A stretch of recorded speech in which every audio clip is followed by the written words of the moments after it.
Centuries before Hollywood romanticized vampires, secret manuscripts hidden deep within the Vatican told a far darker story. Nosferatu, the silent horror classic that changed cinema forever, may have been inspired by real forbidden rituals, occult archives, and the Church's own struggle with darkness.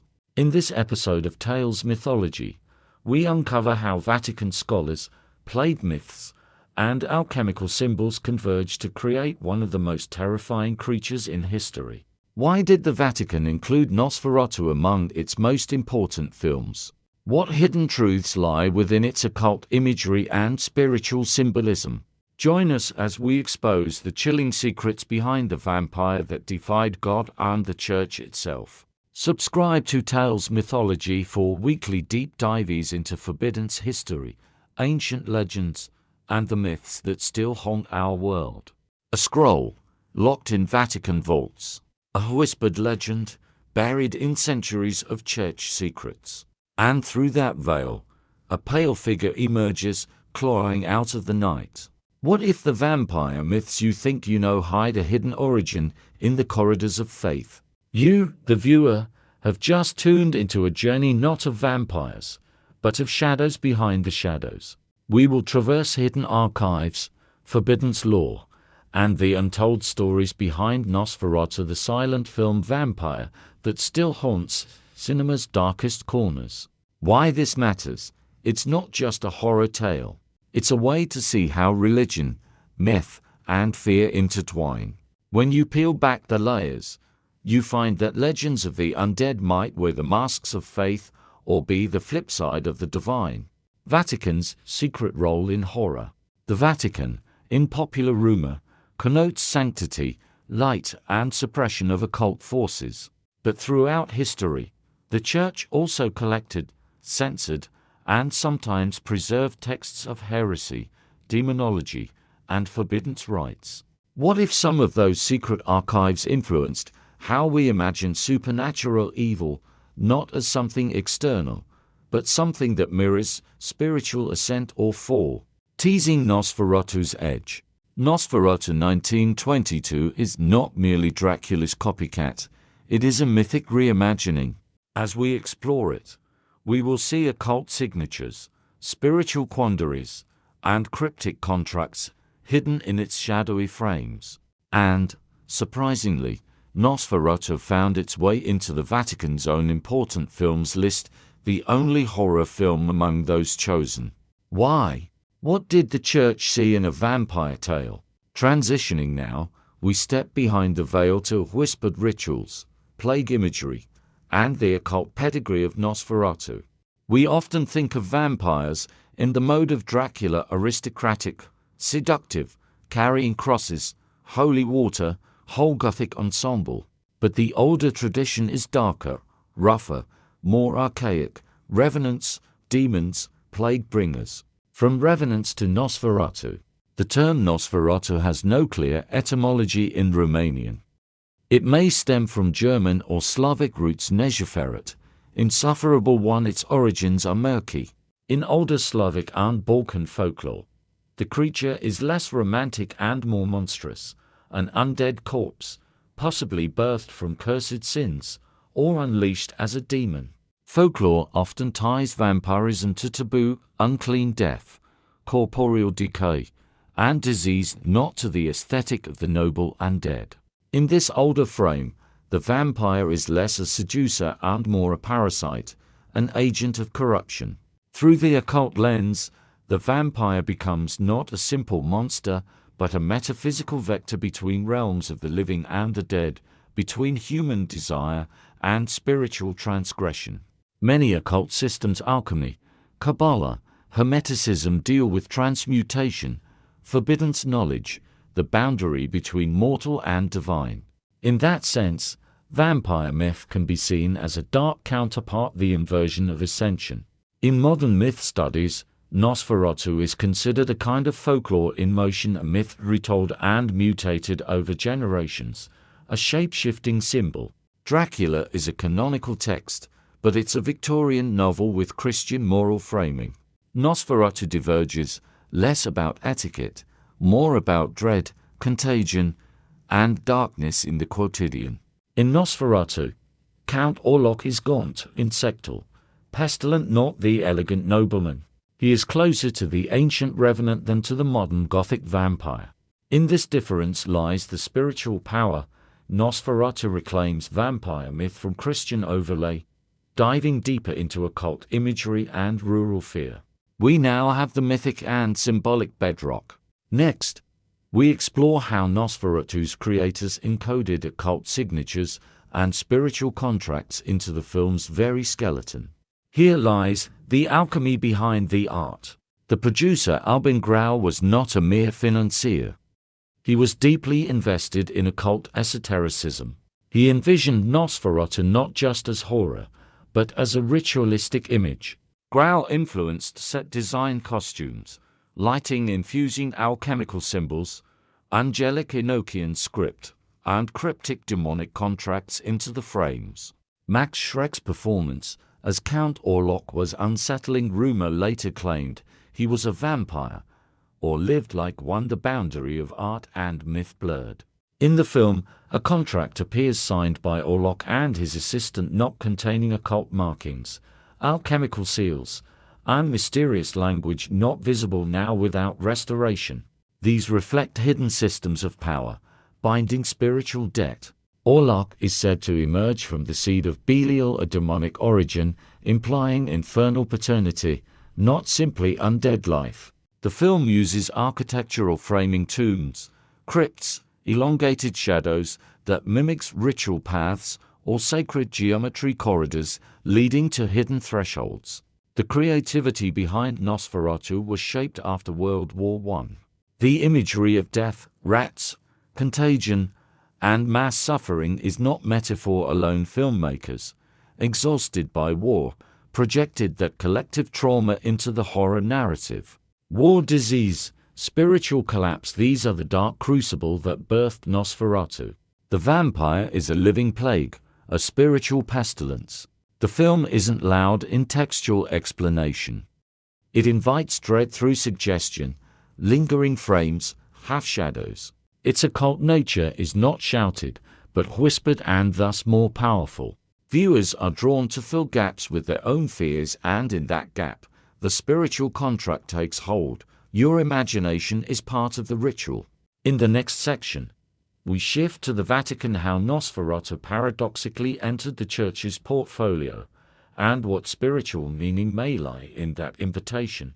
How did Nosferatu, a vampire film drenched in occult dread, gain place in the Vatican's curated canon of meaningful cinema? In 1995, during Pope John Paul II's papacy, the Vatican compiled a Some Important Films list, 45 films total, categorized under religion, values, and art. Nosferatu is astonishingly the only horror film included in the art category. The inclusion raises eyebrows. Among epics, religious works, and universal stories, why a vampire film?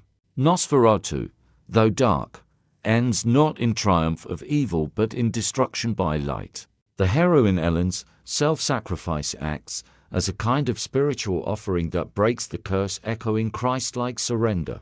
Some commentators see a sacramental metaphor, darkness, temptation, and the power of holiness to penetrate even within the Gothic frame. The very presence of a vampire film in Vatican's canon suggests that horror need not reject the divine. It can be a theater for spiritual truth if approached conscientiously. Catholic culture critics warn, holy or dark, occult themes are not to be trivialized. The film demands discernment. Horror's fascination with evil must never become glorification. Some argue Nosferatu is emblematic. Darkness is real, but the sacred is not conquered, only shines through. The film's artistry allows spiritual tension without collapsing into evangelical morality play. In the film's climax, Ellen stays with Orlok until dawn breaks. Her act ensnares the vampire in morning light. He burns in smoke. Her vulnerability is her power. This echoes a beatific offering, but stripped of overt religious iconography. The Vatican inclusion might partly recognize that Nosferatu uses horror as spiritual allegory, darkness confronted, light prevailing, hope emerging from terror. Transition. Now that we understand the spiritual dynamics, we move to concrete stories, real-life lore, rumors, and wild tales surrounding Nosferatu and its creators to bring this myth alive. To ground the myth in human skin, here are haunting stories and rumors that swirl around Nosferatu, the Vatican, and vampirism in religious memory. After Nosferatu, rumors claimed Shrek was a real vampire, that he lived solitarily, avoided daylight, and refused photograph likenesses outside costume. While likely apocryphal, the rumor bolsters the mystique, art-inviting myth. A related film, Shadow of the Vampire 2000, fictionalizes Shrek as a literal vampire who sold his soul for cinematic immortality. Producer Grau reportedly met a Serbian farmer near the front line in WWI who claimed his own father had risen from the grave as a vampire, a real local horror. Grau was fascinated, perhaps seeding Nosferatu's conception. This anecdote reveals how folklore and war trauma merged, villagers living amid death, rumor, and spiritual fear. The Vatican does have archives of exorcisms, demonology, and forbidden mystical texts, some restricted, some neutralized. While no direct link to Nosferatu is documented publicly, the Church has historically collected dangerous works to study them. In the 17th and 18th centuries, Jesuit scholars studied demonology and spiritual warfare. Some of the boundary between normative faith and occult knowledge was porous in theological study. In Eastern Europe, Christian communities feared revenants as demonic reanimation. At times, priests were called to consecrate graves, stake corpses, sprinkle holy water, or banish curses. These practices merged folk belief and Christian ritual. For example, in 18th century Hungary, cases exist where villagers dug up suspected vampires, exhumed bodies, drove stakes, decapitated, or burned remains. This reveals a lived belief that intersected the sacred and the uncanny. Even now, some rural Balkan and Romanian communities maintain beliefs in wandering spirits or vampires in ambiguous form. These beliefs persist in folk tradition, tourism narratives, and local superstition. Where the Church subsists, sometimes local clergy intervene in exorcism or pastoral care. The tension between superstition and faith lives on. These stories ground Nosferatu's myth in human history, in fear, faith, rumor, and memory. In the next section, we contrast Nosferatu to modern vampire media and explore how its occult core challenges contemporary tropes. Nosferatu is not just a historical curiosity, its influence echoes in every vampire story that followed, and its occult substratum continues to ripple.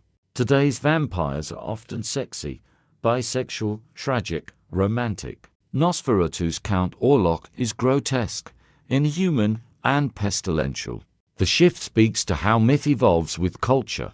Robert Eggers' recent Nosferatu remake consciously centers occult symbolism, spiritual dilemmas, and folk ritual over romance, echoing back to the original's core. Mythology scholars argue Nosferatu is less about static lore and more about myth in motion. It is remixed, refracted, reinterpreted again and again. Modern horror often returns to occult roots, demonic possession, ritual magic, pact-making. These elements echo Nosferatu's template, a vampire as spiritual contract, not just monster. In films like Hereditary, The Witch, Midsommar, the boundary between faith and horror is fragile. Nosferatu contributed a language for that fragility. When we watch a vampire film, we consent to the contract. We empathize with the monster, fear its hunger, root for its defeat. Nosferatu weaponizes that contract artistically. The occult elements force us to ask, Am I watching passively or participating in a ritual of unfolding darkness and redemption? When I filmed my vampire scene, I asked, where is the sacred in darkness? Nosferatu taught me that every frame a coffin lid, a shadow can encode spiritual weight. You don't just scare, you provoke reflection. Twilight sanitizes vampirism. Vampires sparkle, integrate with society, mirror teenage angst. Nosferatu is raw, alien, impure. In Nosferatu, the monster is external. In modern romance, the monster is internal: desire, forbidden love. The occult creep returns when a narrative refuses to domesticate evil. Next, in the penultimate section, we confront criticisms, theological tensions, and how to watch horror responsibly as a spiritual viewer. Given Nosferatu's occult charge and Vatican recognition, how should viewers, religious or secular, approach it with discernment? Horror carries risk, fascination, glamorizing evil, desensitization. But it also offers revelation, the shape of fear, the nature of sacrifice, the metaphor of spiritual warfare. Catholic commentators advise, horror should be approached conscientiously, not casually. The occult motifs should not be cheerfully embraced. Some argue Nosferatu's occult elements clash with Christian doctrine. For instance, the idea that darkness is overcome by blood sacrifice, or that a pagan ritual can expel evil while Christ is ignored. Others find value in symbolic reading, view the vampire as metaphor, the heroine's sacrifice as echo of redemption, rather than literal occult instruction. In Christian tradition, evil is personal, spiritual, not always visual or physical. Nosferatu externalizes evil as parasite, but in myth, metaphor matters. We must avoid demonizing reality or Gnostic fascination. Supernatural horror is not always a template for reality. It is image, not encyclopedia. Know your boundaries. Don't overconsume horror if it disturbs your spiritual equilibrium. Read beneath the surface. Ask, what is being symbolized? What is being exalted? Resist idolization. The monster is not to be worshipped. Keep light in view. Horror without a horizon can become nihilistic. Nosferatu avoids that by foreshadowing dawn. A priest once told me, I watched Nosferatu to guide a youth ministry discussion on sign, sacrifice, redemption. The darkness became an entry point, not the destination. This kind of reflective watching using art to spark spiritual dialogue is where Nosferatu can transcend shock value. We come now to the end, not the darkness, but the threshold of dawn. From vampire folklore to occult contracts, from Vatican's canon to haunting rumors, we have peeled away layers of myth, faith, fear, and art. Nosferatu is more than a vampire film. It is a spiritual mirror, encoding a contract with fear broken by sacrifice. Darkness is not inert. Horror myths remind us that evil is active, seductive, intrusive. To ignore shadows is to cede territory. But Nosferatu shows darkness can be confronted not by force, but by light. Sacrifice can transform. Alan's Act teaches, sometimes, we cannot fight with weapons. We fight by offering, by giving rather than taking, by love's cost. Symbols matter and they are mutable. The occult codes and visual metaphors show myth is not static. We reinterpret, remake, reclaim. Your gaze is part of the process. Discernment is essential. Horror art must be approached with awareness. Don't swallow shadows uncritically. Ask, reflect, question. Faith and myth converse. Even in the darkest story, faith can whisper. The sacred and the uncanny share a border. Nosferatu exists in that liminal zone. If you ever feel haunted by regret, darkness, loss, let this myth remind you, the night is not whole. Dawn approaches. Creativity, reflection, choice, those are your torches. Stand in the narrative, not passively consumed. Thank you for walking through the hidden corridors with me. May your faith, imagination, and courage grows sharper in the face of shadow.